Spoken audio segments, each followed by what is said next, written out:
Hey everyone, it is Sonic Teller here. I know it's been a very long time since I've uploaded a video. But yeah, I had to deal with a lot of stuff. I had to deal with moving to another apartment, which is why I'm now in a totally different location than normal. Um, I also have gotten a brand new bed, which is a loft bed. So obviously, it's new. It's obvious. I'm underneath it right now. I'm at my desk right now, so that's a thing. Also, as you all know, 2020 was not a good year. We'll just say. And 2021 has proven that it's going to be a better year. Hopefully, with what's going on with the world right now, it was kind of hard to kind of figure out what we were going to do. It was really difficult to say the least. But I'm glad that hopefully by next year everything will be hopefully back on track, and hopefully I'll have more and more videos come out soon. So yeah. So today I'm going to talk about a brand new idea for Persona 6 because Johnny Awesome had pretty much made a video about how people are kind of making or like not how people are making I meant to say that how Atlas might tease Persona 6 at the event live stream that will hopefully get us what Persona 6 might be about. So before that actually happens, I want to get out my own ideas, my own thoughts of what Persona 6 could be. I know I did this like 3 years ago, but I went back to rewatch the video, and yeah, I kind of decided to change my idea. So yeah, I kind of decided that maybe we could do that Persona 6 could be something that I thought would be pretty cool. Similar to like how every Persona game has like a different color. Persona 1 was purple, then Persona 2 was red, Persona 3 was blue, Persona 4 was yellow, and Persona 5 was red. And there were two colors that I wanted to try and use and experiment with, and I decided to choose a color that I could use for a hypothetical Persona 6 game, and I decided to use the color purple because if Atlas can reuse the color of red for Persona 5, then why can't I just reuse the color purple for this hypothetical Persona 6 game? So, yeah, that's pretty much what is going on. That's pretty much what's going on. So, yeah, let's just actually kind of get into what I think Persona 6 could be as a game. Of course, like for those who don't know, yeah, the color purple. Yeah, you're probably seeing my hand right now because I'm kind of trying to, because I'm just trying to pull up something that I should have done before I shot the video. Okay, so the color purple for a lot of, so like basically a lot of people, when you think of purple, you think of royalty and you all think it's like a feminine color. I agree, and like purple could be a great theme for the game. Basically, the color purple is obviously, of course, like it's a good mixture of blue and red, which are the two main colors for Persona 5 and 3. So it kind of makes a lot of sense that we would have something, because after what happened in 2021, we kind of want a lighthearted game to actually lift our spirits up, to actually help us, hopefully Atlas does that and we can get like a lighthearted game, but still with a interesting and good plot. So I discussed this with my friend yesterday. We kind of talked and discussed about what the plot could be, and then I read out loud the symbolisms within the color purple, and these were sort of the following that I sort of found. So here's I'm just gonna kind of read it from the website. So the color purple is usually is usually connected to the it's usually like symbolizes royalty, nobility, luxury, power, and ambition. It also means wealth, extravagance, creativity, wisdom, dignity, grandeur, devotion, peace, pride, mystery, independence, and magic. And then there is and then there's the other thing like spirituality, the sacred, higher self, passion, third eye, fulfillment, and vitality. And then there's the darker shade of purple, which kind of represents gloom, sadness, and frustration. I kind of wanted to do something for Persona 6. I wanted to do where in Persona 6 there could be like because the one thing I wanted to do for it was give it like an actual mystery. My friend kind of discussed about that, and he gave the idea that that basically for this story, Persona 6 could have something similar to Persona 4's mystery of who was the murderer and who was and why they were killing people. Obviously, in Persona 4, Adachi kind of killed them. Because he was kind of like cynicism, all three combined. It's kind of, yeah. I wanted to do something similar to Persona 4 with a mystery plot, though the main difference would be that that this would not be another murder mystery, because I don't want to try and just be like have it to be just another retread of Persona 6, or not Persona 6, Persona 4, and basically just basically kind of have it where we kind of took inspiration from Ace Attorney, where basically like you see like a normal the main cast see a normal mystery, and then the more they try to figure it out, the more it spirals out of control, which is what I kind of want to do. And I'm obviously going to, much like Crossplot Games, like what I saw in that video, I will be staying away from people betraying you, as it's been a staple for most JRPGs so far. And we quite recently just had, the villain of Persona 5 one of the villains of Persona 5 Strikers, who was a ally to the Phantom Thieves, and she ended up betraying them because,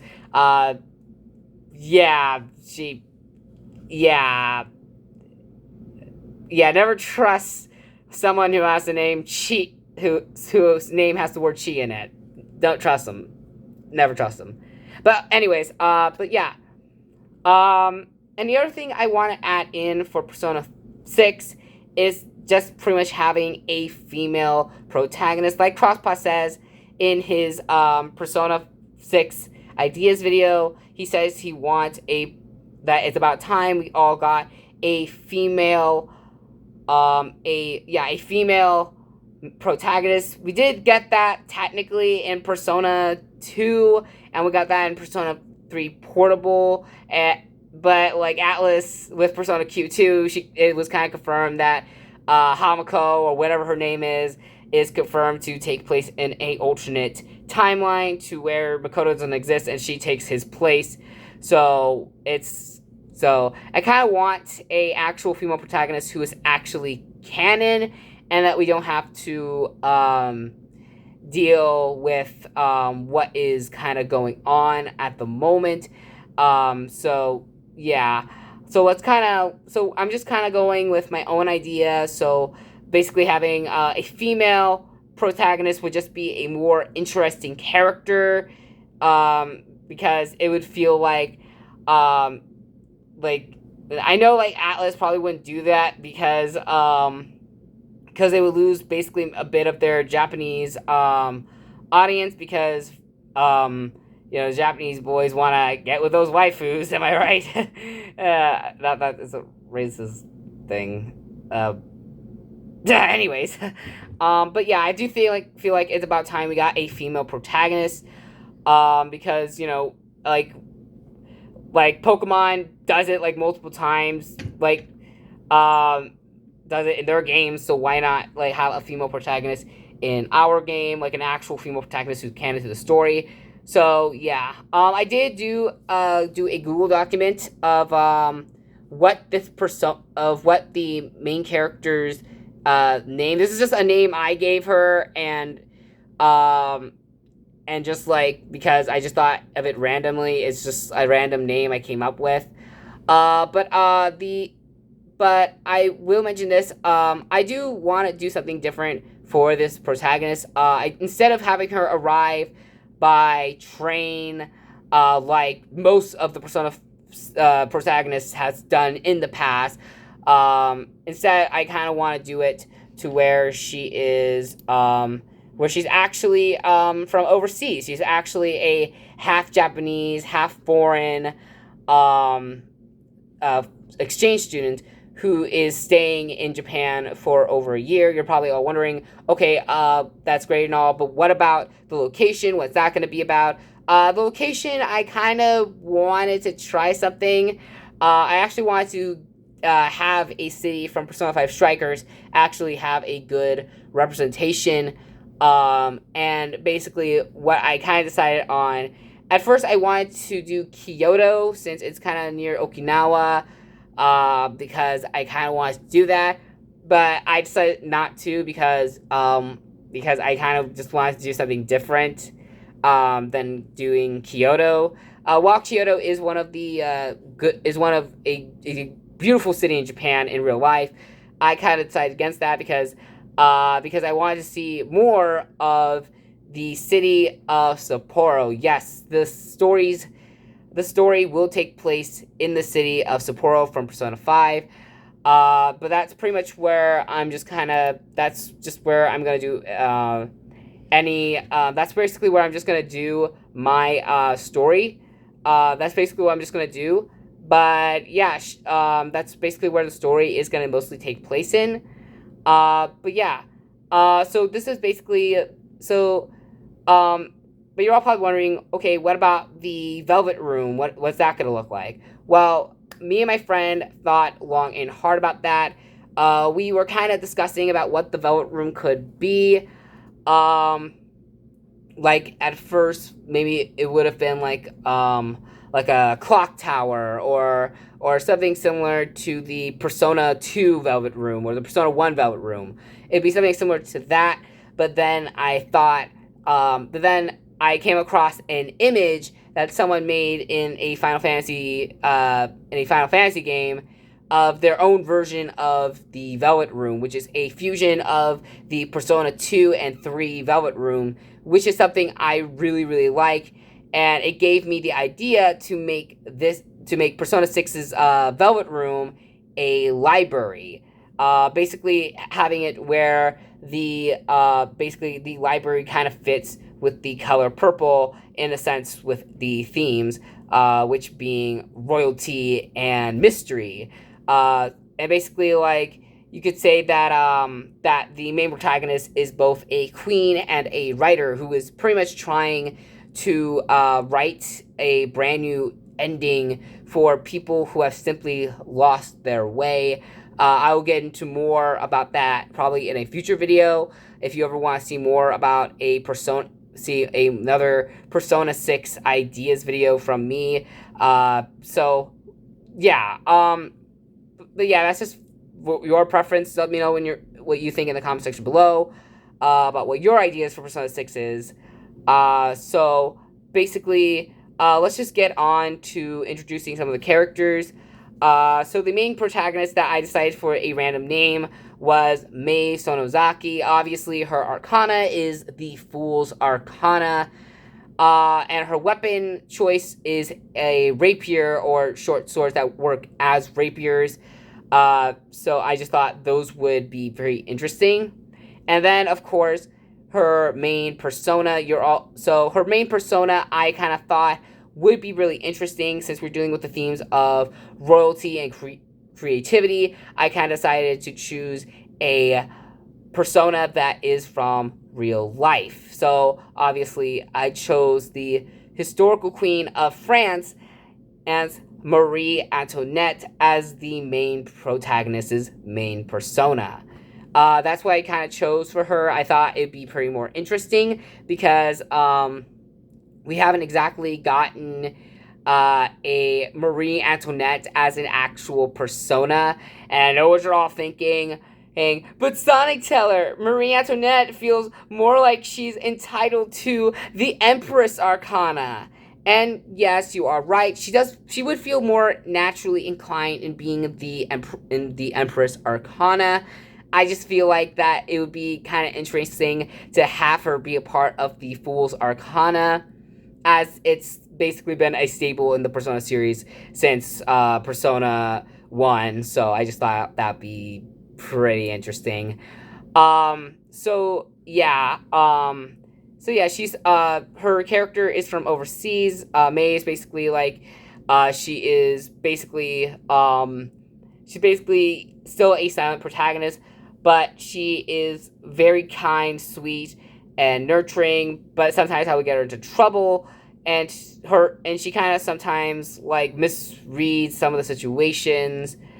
So yeah, it's kind of a thing. And then there is the other character, which is named Hanako Akagi. She's basically your Junpei or Yosuke or Ryuji of Persona 6, and she's basically going to be the main protagonist's best friend and possible love interest. Yes, in the story, you'll hopefully be given the option to date either a girl or a male. You pretty much will be given the option to kind of choose your character's sexuality. So I just thought that'd be pretty interesting. And it'd be kind of an easy fix for those who want to get with them waifus. Hanako Akagi's her arcana is the Chariot. I would have gone with Strength, but but since we've yet to have a Strength arcana confidant with a legit actual persona, I kind of decided against not to because the more I thought about, Hanako is basically like a fusion between Kanji Tatsumi, Ryuji, and Chie Satonaka, because basically in the story she'll be known as a delinquent with a kind heart, because she is, while she is a prankster and a bit of a delinquent, she actually does care about the school and the people around her, and basically is like popular with the guys because she's basically a delinquent who actually protects the school from people who actually want to hurt any of the students. So of course for the persona, I decided that her persona kind of sounded eerily similar to her in some way, and I decided to give her the persona Shuten Doji. Yes, I'm giving her a male persona because she is often called a delinquent tomboy, that kind of stuff. And her weapon is a 3-section staff. So that's pretty much where I'm going to go with that.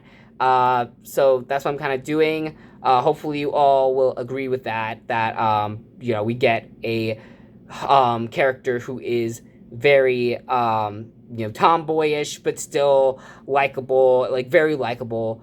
And then there is the character Daichi Bando, who is basically gonna be your I guess the third party member he joins, and basically his arcana is the Magician. He is very artistic. He loves to draw. He loves to draw manga. His dream is to actually become a manga artist, making his art almost similar to parallel to Yusuke's in Persona 5 and Persona 5 Royal. so you could say that's kind of like that. And then his persona is Da Vinci, which I thought would be pretty interesting since Da Vinci is known for many, many things. More specifically, he is known for his creation of the Mona Lisa. So I thought, why not make Da Vinci Daichi's persona? I thought that would be pretty interesting. I know I'm like Da Vinci and Daichi, like Vinci and Daichi, they kind of sound very similar. I know, and I will hopefully change the name in the future. So, if you do have any suggestions on what the name of this character could be, let me know in the comment section below, and I'll probably, hopefully, get a brand new name for him.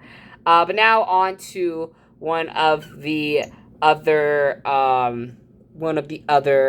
party members you will get in this story.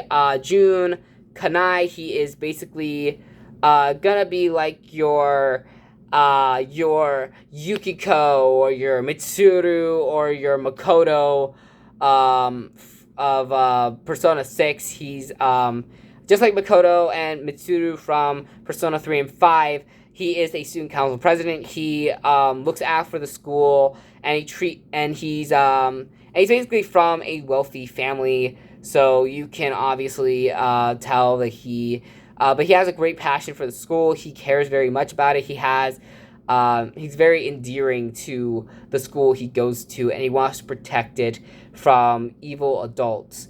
Because he was inspired by the Phantom Thieves to stand up against tyranny. So I just thought that'd be kind of interesting that he's actually someone who's been influenced by the Phantom Thieves in the past. So obviously, his persona is the Emperor. His weapon choice is spear-based weaponry, and his main persona is King Arthur. Yes, you heard me correctly. His persona is King Arthur. I thought that'd be very interesting. And the reason why I think King Arthur is because Jun's storyline will be kind of parallel to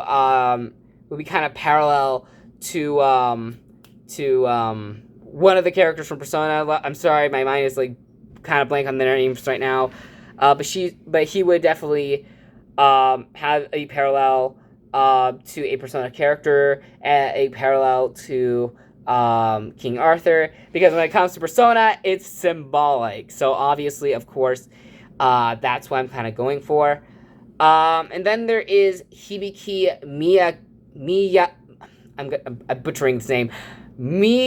Miyagawa, and her arcana is justice.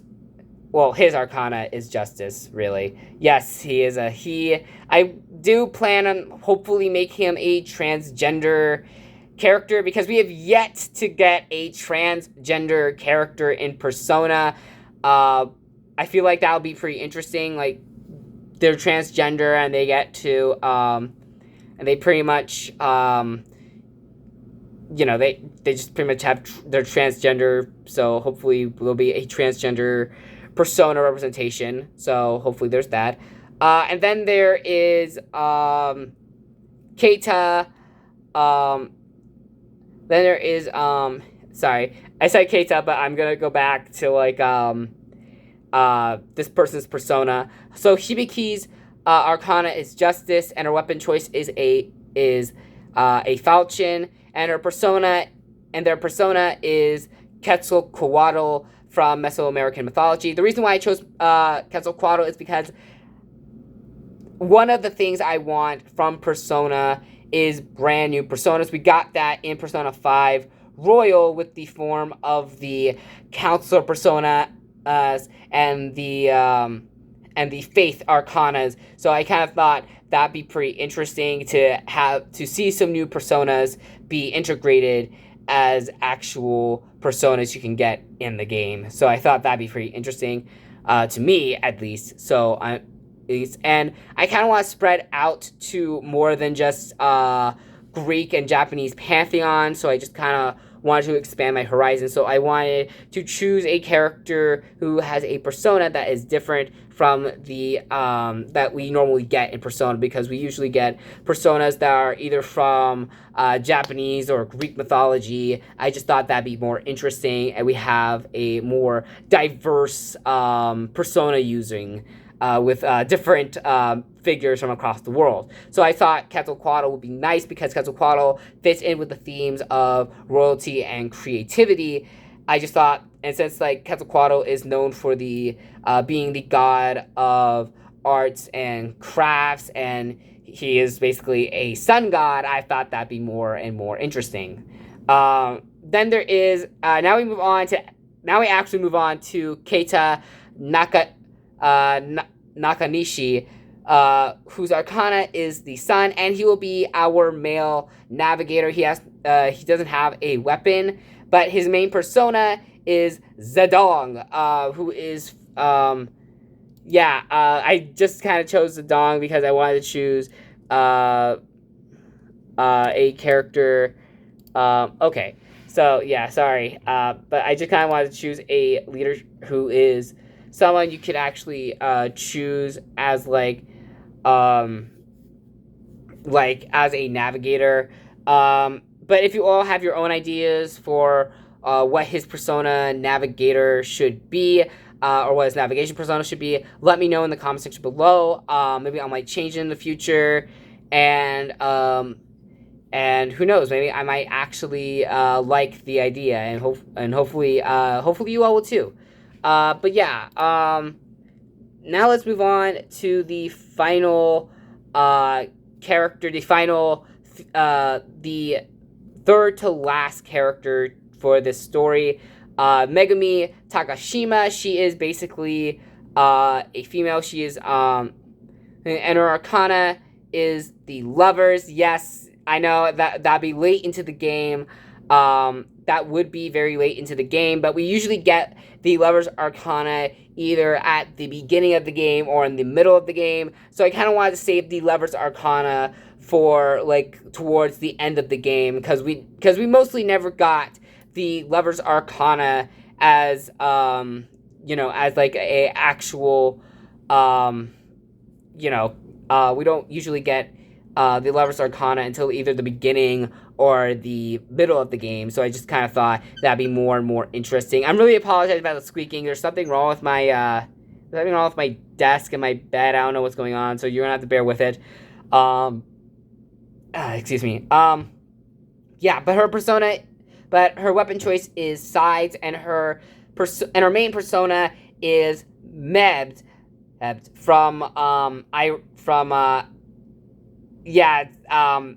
I know about what Mebd is. Like, she is a very interesting person, and she is a royal, so I kind of thought she would fit into the role of the creativity and royalty personas. So I kind of thought I would go with that. I don't know much about Mebd. All I do know is that she is probably from history or mythology. You all can correct me on that. But yeah. So yeah, that's basically our Lover's Arcana. Then there is Shingo Watanabe. I know Watanabe is a normal name that you would usually hear sometimes, either in America or in Japan. But and I know it's a common last name, but I kind of wanted to do that because I wanted to draw some interesting connections to Shingo Watanabe and Yuri Watanabe from Spider-Man. Similar to how like Akechi's name is kind of maybe alluding to Mitsuhide Akechi, whose betrayal of his lord led to the death of the daimyo. His arcana is the Hanged Man. His weapon are crossbows. I might change that in the future. And his main persona is Claudius. And just by the name alone, you can tell that his name is that Claudius is, yes, Nero Claudius from Roman history. So I just thought that'd be more interesting. And Rome is kind of one of the, it's a pretty great place. It's pretty much filled with, like, I know I said that with Quetzalcoatl I wanted to expand beyond, beyond the Japanese and Greek pantheon, and including history, but I kind of thought that'd be more interesting, and I'm trying to spread out more from, more from the history, because we've really not gotten a lot of historical inspired personas as main personas. We don't usually get that that often, so I kind of thought I wanted to do something different, and that's what I'm kind of doing.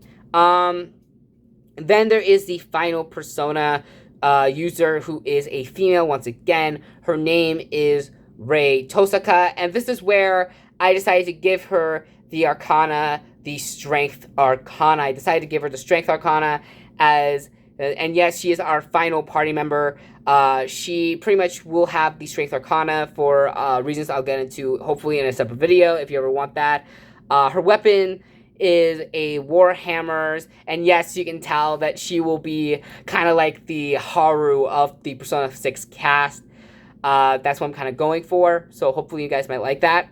And then there is her main persona, and her main persona is actually Nero Claudius's rival, as you can say, because this woman hates Nero Claudius with her heart, and I thought it would be very, very interesting to have her as a persona for this character. And basically, Tosaka's main persona is Boudica. For those who do not know, Boudica is the queen who fought for people, but sadly failed trying when she was trying to stop Claudius from conquering her kingdom. Yeah, so that's sad.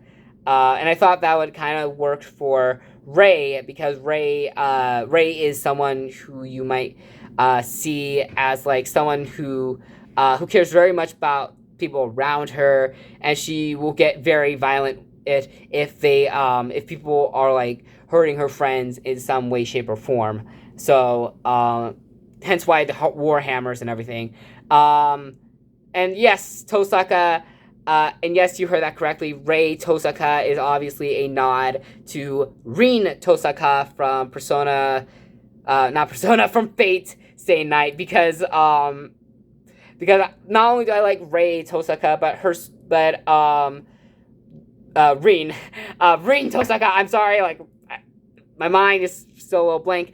Rin Tosaka story is going to also have like Rei's storyline, her own like little, her own character arc will focus, will be kind of like a parallel between Rin Tosaka's, like between the two, their stories will kind of parallel, with a mix of Boudica in the middle, but yeah, that'll be. That's basically it for the cast of what I thought of. Obviously, of course, there are a lot of things I would like to go over. I do have a video camera, so hopefully I will have a chance to actually put in my my thing into my computer, and then hopefully get my account into the onto my computer, and then hopefully upload this video with hopefully music, and hopefully with something else. I'm just using my phone for now. Hopefully I will get a hopefully I will use my camera to just kind of do what I want to do. So I just thought it'd be very, very interesting to talk about this, because again, it's been 3 years since I talked about Persona 6, and I thought Persona 6 would be very, very interesting in its own right if we had a female protagonist, and like this is just basically a whole array of cast that I want to do. I am in the middle of writing the story and scenes for, I'm not writing this as like an actual script, I'm writing this as somewhat of an actual fan fiction, like, and it's just for until Persona 6 is officially announced, and that hopefully we might get a female protagonist. But yeah, this is gonna be it for now. But yeah. But until next time, this is Sonic Teller. But yeah, before I do sign out, let me ask you guys a question. So right down in the comment section below, what do you guys think? What do you guys want the themes of your Persona 6 story to be, and why? And do you think that will you love to see a female protagonist in Persona 6? Let me know in the comment section below. Don't forget to subscribe for this channel for more content. Like I said, I will try to upload more videos in the future, because, you know, again, the world is kind of a strange place right now. So I'm hopefully by 2022, everything will be back to normal. So yeah, so hopefully we'll get a better year next year. And I'm hoping I can produce more and more videos hopefully produce more videos.